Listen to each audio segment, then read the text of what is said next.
I used to think that love meant trust, that when someone said, "You're my everything," they meant it with their whole soul. I thought marriage was built on late night talks, laughter over burnt dinners, and the kind of comfort that feels like home even in silence.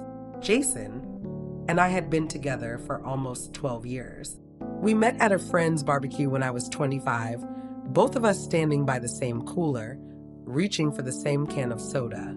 I remember he smiled first. That smile, it disarmed me. It wasn't flashy or confident, just warm. Like he already knew I'd be important to him. Our love was simple in the beginning.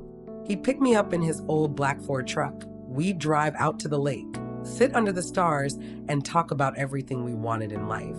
Back then, he made me feel seen, heard, cherished. We got married 3 years later, nothing extravagant, just close friends, family, and a small ceremony under a big oak tree behind his parents' house in Nashville. I wore a simple white dress, and he cried when he saw me walking down the aisle. I thought that meant forever. The first few years were exactly what you'd imagine from a couple in love. We built a home together, literally. Jason worked construction, and he helped renovate our first house himself. I made the inside cozy, he handled the outside. We were a team. When I got promoted to office manager at the clinic, he was so proud he brought me flowers, white lilies, my favorite, and said, "You're the strongest woman I know." But the thing about love is sometimes you don't realize it's fading until it's gone. I can't pinpoint exactly when Jason started changing. Maybe it was after he got that new job managing a bigger site 2 towns over. He was always tired, always distracted. At first, I thought he was just stressed. He'd come home late, kiss me on the cheek instead of the lips, and go straight to the shower. I'd ask how his day was, and he'd shrug. "Same as always," he'd say. He started spending more weekends at work. I didn't question it. I trusted him. He'd been my husband for Like, subscribe, and share with your friends who related to it, and comment below for next story. nearly a decade, why wouldn't I? But it's funny how intuition works. That quiet little voice in your head that whispers something's off. It started small.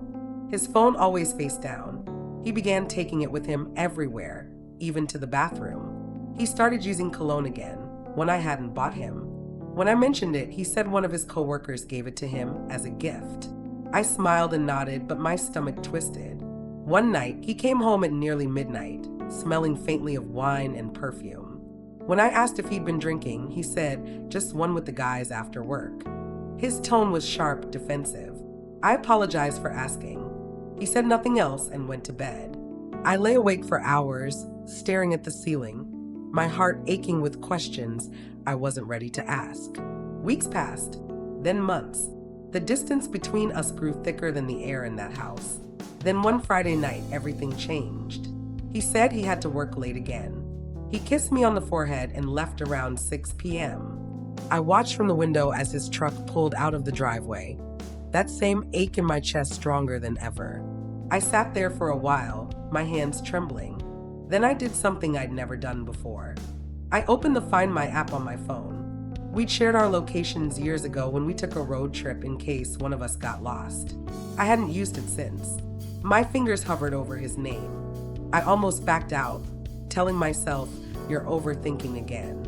But something in me, call it a wife's intuition, call it self-preservation, clicked his name anyway. At first, it showed him at his usual site location. Relief washed over me. But then, around 8:30, the little blue dot started moving. He wasn't going home. He wasn't going to the office either. The dot stopped at a hotel, one about 40 minutes away, near downtown. My entire body froze. I zoomed in, hoping it was a glitch. Maybe he was just meeting a client, maybe his boss was there. But the longer I stared, the more my chest tightened. He stayed there, for hours. That night, I didn't cry. I didn't throw things or call him screaming. I just sat there on our living room couch, staring at the soft glow of his location pinned on that hotel. It felt like my entire world cracked in silence. He came home at 2:47 a.m. I heard the garage door, the careful way he walked in, quiet, trying not to wake me. I closed my eyes, pretending to be asleep. His footsteps paused near my side of the bed. He sighed softly, maybe with guilt, maybe relief. Then he climbed into bed beside me, and I felt his body heat next to mine. I wanted to ask him where he'd been. I wanted to scream, but I didn't. I just lay there, staring into the darkness, feeling my heart quietly break into a million pieces. The next morning, I woke up before him. I went downstairs, made coffee, and sat at the table. When he came down, I greeted him like nothing happened. "Morning," I said softly. He smiled, that easy, charming smile that used to melt me. "Morning, babe." I watched him pour his coffee, his movements casual, normal. He asked what we were doing that day. I said maybe grocery shopping. He said he had to check something at the site, just for a few hours. That's when I realized how skilled he'd become at lying. I didn't confront him that day, or the next. I needed to know everything before I spoke a word. Over the next few weeks, I tracked him every time he said he had to work late. Each time, the same story. Hotel. Different nights, same address. Sometimes for a few hours, sometimes overnight. It was always that same place. Room 214. The hardest part was pretending everything was fine. I still cooked dinner. I still asked about his day. I still laughed when he made small jokes. He had no idea that every night, I checked that little blue dot like my life depended on it. I finally got my answer one rainy Thursday. He forgot his work bag at home. When I opened it to check if he needed it, his tablet buzzed. Normally I wouldn't snoop, but my heart was already bleeding. I tapped the screen. There it was, a text. "Can't wait to see you tonight, face blowing, kiss same room." The name wasn't saved, just a number. My hand shook so badly I nearly dropped the tablet. I took a screenshot and emailed it to myself. Later, I called the number from my office line. A woman answered. Her voice was light, sweet. "Hey babe," she said softly. I froze. She thought I was him. I hung up. That night, I didn't wait for him to come home. I packed a small bag, checked into that same hotel under a different name, and waited. Room 214 was on the second floor. I requested the one across the hall, room 215. At 8:12 p.m., his truck pulled up. I watched through the peephole as he walked down the hall, carrying flowers. My heart pounded so loud I could barely breathe. The door opened. A woman in a red dress greeted him with a kiss. I felt sick. He disappeared into the room, laughing, his arm around her waist. For the first time in my life, I realized the man I loved had been gone for a long time. The person in that hallway was a stranger wearing my husband's face. I sat there until midnight, tears running silently down my cheeks, the sound of rain hitting the window like the rhythm of my heartbreak. I didn't knock. I didn't storm in. No, I was done being the emotional one. I needed to be smart. That night, I made my plan. I couldn't sleep that night. Every creak in the house sounded louder than usual. The clock ticked past 11:47 p.m., and Marcus still hadn't come home. I tried to convince myself it was just another late meeting, another traffic jam, another his phone died situation. But deep down, I knew. My gut had been whispering the truth for weeks, and I'd been too afraid to listen. That night, fear turned into resolve. I opened the Find My Phone app. My thumb hovered over Marcus's name. I hesitated for only a moment, then tapped it. A small blue dot blinked to life. My husband's location. He wasn't at work. He wasn't anywhere near the office. The map showed a street I didn't recognize, on the other side of town, near a small neighborhood I'd never visited. My heart raced as I zoomed in. He was on Maple Avenue. And the address? It was a residential house. Not a hotel. Not a restaurant. A house. That tiny blue dot just sat there, unmoving. My first instinct was denial. Maybe he was helping someone. Maybe his car broke down. Maybe he was delivering something. My mind scrambled to piece together excuses. But the longer that dot stayed still, the louder the truth screamed at me. I grabbed my keys. The drive took 22 minutes, though it felt like a lifetime. My hands trembled on the steering wheel. Every red light was a test of patience. My heart beat so hard it hurt. When I finally turned onto Maple Avenue, I slowed down and killed the headlights a block away. The neighborhood was quiet, cozy houses lined up neatly, porch lights glowing softly. Then I saw it, his car, parked right in front of a small white house with pink curtains glowing faintly from inside. My stomach dropped. I parked across the street, far enough that he wouldn't notice. I could see the living room through the half-open blinds. A woman stood there, long dark hair, wearing a robe. She was holding a glass of wine. Then he appeared, Marcus, laughing, relaxed, wearing the same suit he'd left the house in that morning. He leaned down and kissed her. It felt like the world stopped. For a long moment, I just sat there, frozen, staring at the man I thought I knew. The man I'd built a life with. The man who'd promised me forever. I couldn't breathe. When I finally managed to move, I started recording. My hands shook so badly the video was almost unwatchable. But I captured everything. His car, the address, the woman, the kiss. Proof. Then I drove home in silence. I didn't scream. I didn't cry. I didn't even confront him that night. I just sat in bed until dawn, staring at the ceiling, my phone still clutched in my hand. My mind ran through every lie he told, every late night, every extra project. It all fit now. Every puzzle piece clicked painfully into place. When he came home around 6 a.m., he smelled faintly of perfume. Not mine. Rough night? He asked, setting down his keys like nothing had happened. I smiled, a tight, fake smile that hid the storm inside me. Yeah, I said softly. Rough night. He didn't notice anything. Didn't see that his entire world was already unraveling. That day, I became a different person. I called in sick to work and spent the entire morning planning. I backed up all our photos, our documents, everything. I copied financial records, credit card statements, his business emails. I hired a private investigator that afternoon. By the next week, I had a full report. Her name was Lydia Scott, 31 years old, divorced. Met Marcus at a conference in Chicago 2 years ago. They'd been seeing each other ever since. 2 years. 2 years of lies. 2 years of me playing the fool. I learned everything, where she worked, where she lived, when they met. They even went on a business trip together to Miami. I found photos online. Him smiling on a beach, sunglasses on, holding a drink. He told me that week he was buried in meetings. The betrayal was total. But here's the thing about betrayal. Once it breaks you, something else wakes up inside. Something colder, sharper. I wasn't just going to leave. I was going to end him. I spent the next month preparing quietly. I met with a lawyer, gathered evidence, moved money into a separate account, changed passwords.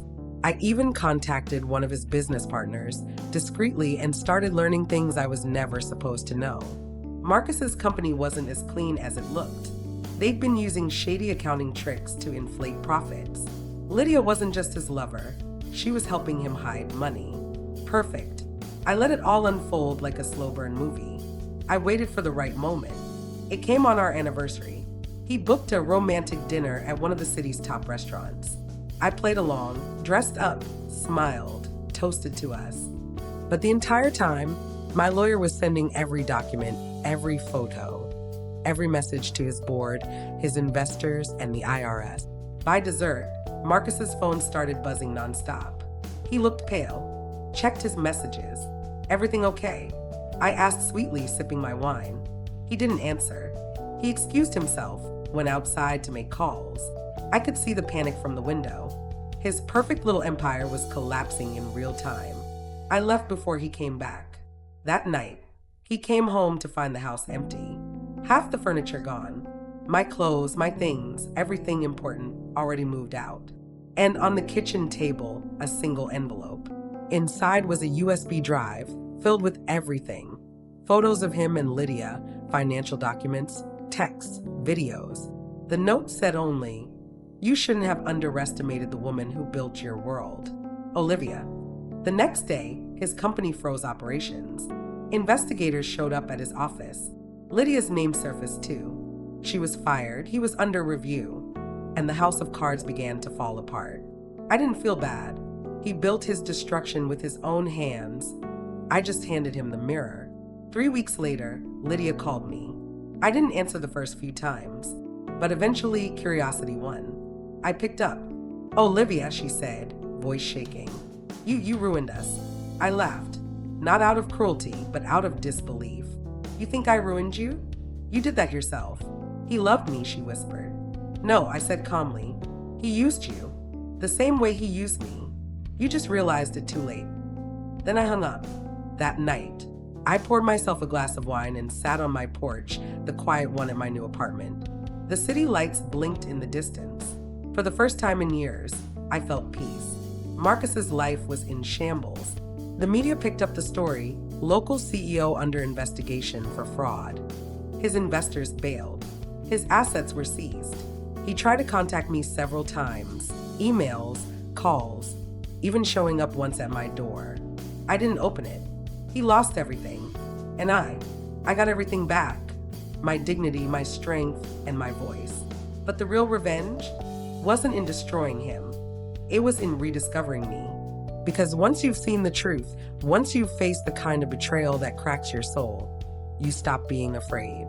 And I stopped being afraid that night when I tracked his location and watched my world collapse. Because from those ruins, I built something stronger than he could ever break. It had been 2 months since everything fell apart. 2 months since I'd left Marcus standing in the wreckage of his lies. 2 months since I started breathing again. My days had settled into a strange kind of peace. I'd wake up early, make coffee, sit by the window, and watch the world move without him in it.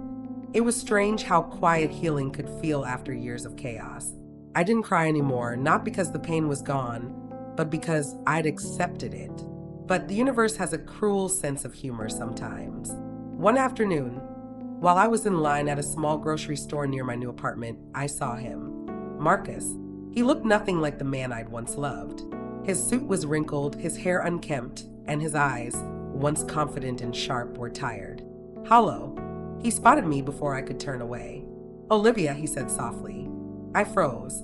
My heart thudded once hard before I managed to say Marcus. He smiled weakly. You look good. Better than you, I said flatly. He gave a short, humorless laugh. Yeah, I probably deserve that.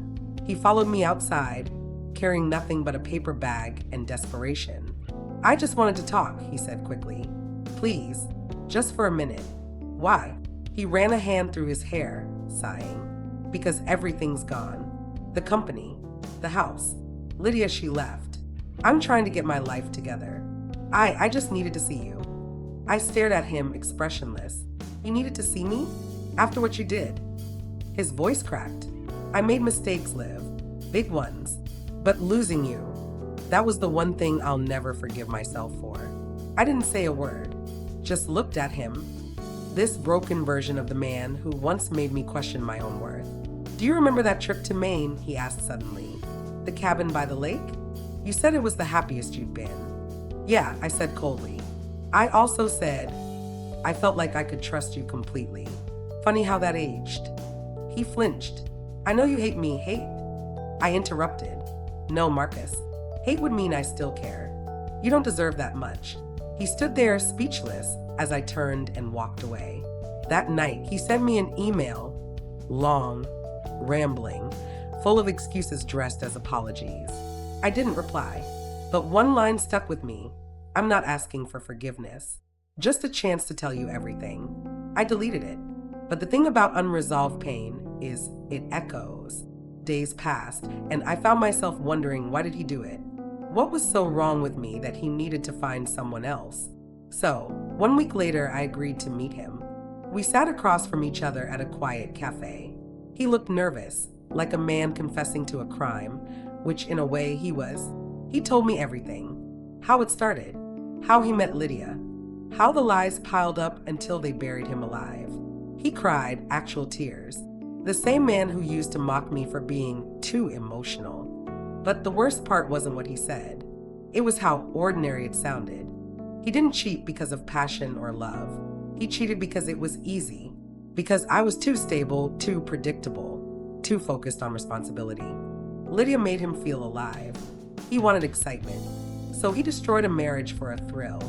When he finished, he reached for my hand. I'm not asking you to take me back. I just need you to know I'm sorry. I pulled my hand away. Marcus, you didn't just break our marriage. You broke the version of me that believed love was safe. You don't get to fix that with an apology. He nodded slowly. I know. We sat in silence for a long time. Finally, I stood up. Goodbye, Marcus. He didn't follow me this time. After that, I tried to focus on myself again. I started going to therapy. I joined a local women's support group. Other women who'd been cheated on, manipulated, or gaslighted by partners who thought they could do no wrong. That group changed my life. There was Jenna, who caught her fiancé with her sister, and Mia, whose husband had a secret second family.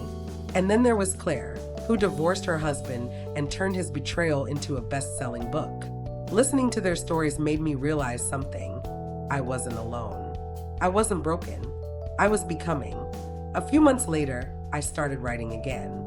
Just journaling at first, memories, feelings, little fragments of pain turned into paragraphs. My therapist suggested I post some of it anonymously online. So I did. Within weeks, my posts exploded. Thousands of women commented, messaged, shared their own stories. They called me brave, inspiring, real. For the first time in years, I felt seen. Then came an email from a small digital magazine asking if I'd like to write a column about healing after betrayal. I said yes. It started small, then bigger. My column went viral. Publishers noticed. Within a year, I had a book deal. The title? I tracked his location and found myself. But just when I thought I'd left Marcus completely behind, karma came full circle. He was arrested. It wasn't just corporate fraud. Turns out, Lydia had turned on him, leaked evidence that proved he'd falsified financial records for years. The same woman he betrayed me with was now betraying him to save herself. Poetic, isn't it? When I saw the headline, former CEO indicted for fraud and embezzlement, I didn't celebrate. I just sat quietly, sipping coffee, feeling something close to closure. He called one last time before sentencing. I almost didn't answer, but curiosity won again. Olivia, he said, voice hollow. They're giving me 5 years. I said nothing. I guess this is what I deserve. Yes, I replied. It is. I want to say, I'm glad you're doing well. I see your interviews, your book. You look happy. I exhaled softly. I am. Happier than I ever was with you. There was a pause, then a whisper. I believe that. And that was it. The last time I ever heard his voice. A year later, I was signing books in a small independent store in Seattle. A woman approached me, early 30s, shy smile. Are you Olivia Grant? She asked. I am, I said. She held up my book. I read this 3 times. It saved me. Her voice cracked a little and she wiped her eyes. My husband cheated. I thought I'd never get past it, but you showed me I could. That moment, more than any revenge, more than any justice, was when I truly felt free. Because I didn't just survive what Marcus did. I transformed it. Pain became power. And I learned that sometimes when your world collapses, it's not the end. It's the beginning of something far greater. Now, 3 years later, I live in a cozy house near the ocean. I teach writing workshops for women recovering from betrayal. I travel. I laugh again, freely, loudly. I even fell in love once more. Slowly, carefully, with a man who doesn't check my phone, doesn't gaslight, doesn't hide. Just loves. Sometimes at night, I still think of that blue dot on the map. That moment my world ended. And I smile, because that night didn't destroy me. It revealed me. And if there's one thing I've learned from all of this, it's that the truth might break your heart, but it also sets your soul free. Like, subscribe, and comment below this video for the next story.